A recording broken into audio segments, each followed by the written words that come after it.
Hello, my dear friends. Finally made it back from the Philippines. What an awesome trip.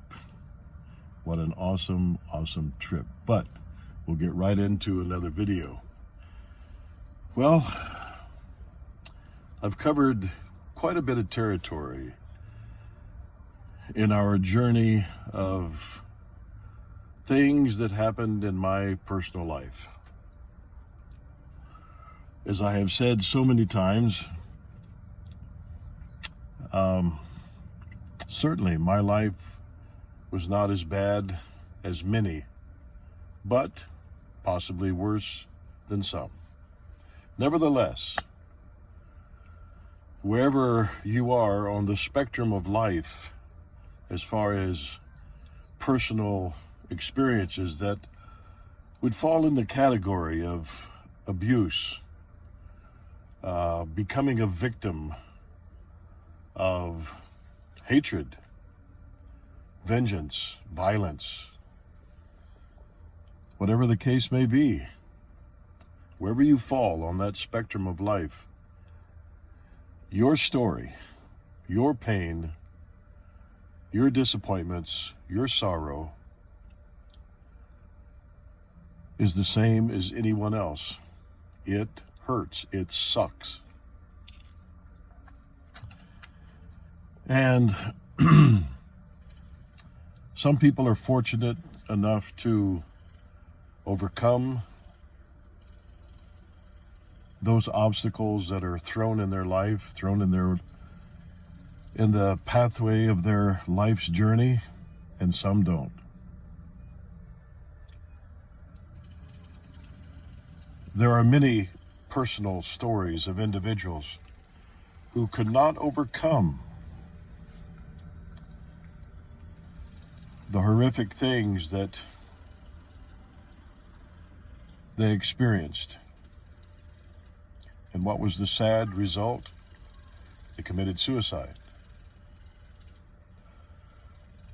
Took their own life because they could not reach a place to realize that they were worth something. I know what that feels like. I know what that deep, gut-wrenching feeling is of rejection, of feeling worthless. When human emotions are, when they're placed into the hands of the wrong people, those human emotions become so twisted, so shredded, so ripped apart. And the scars run so deep that so many can't deal with it. So they put a gun to their head. They take pills, hang themselves. They find a way to escape. But that's really not an escape, because we have another dimension that we go into that is more real than this one. Now, I know some people believe, and some ministers teach, that if you commit suicide, you go to hell.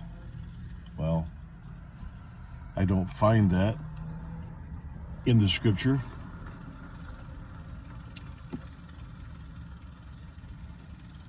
You can take certain scriptures and you can twist some kind of theological conclusion out of it, but I don't solidly find it in the scripture.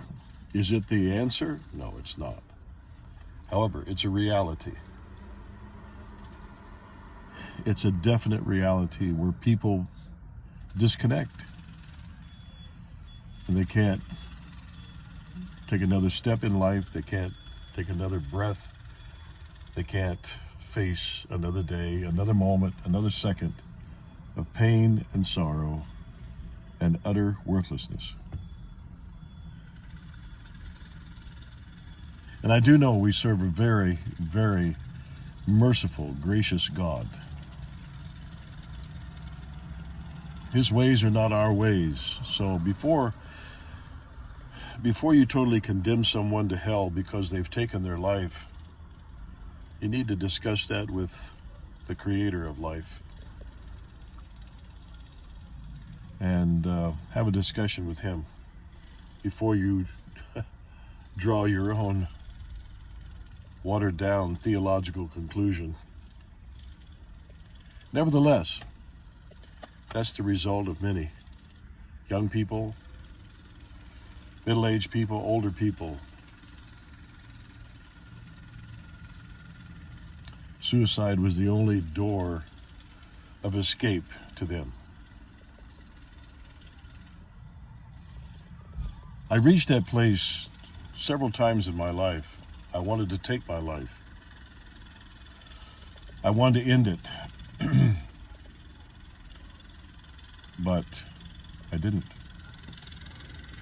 And I always attribute that to God's grace.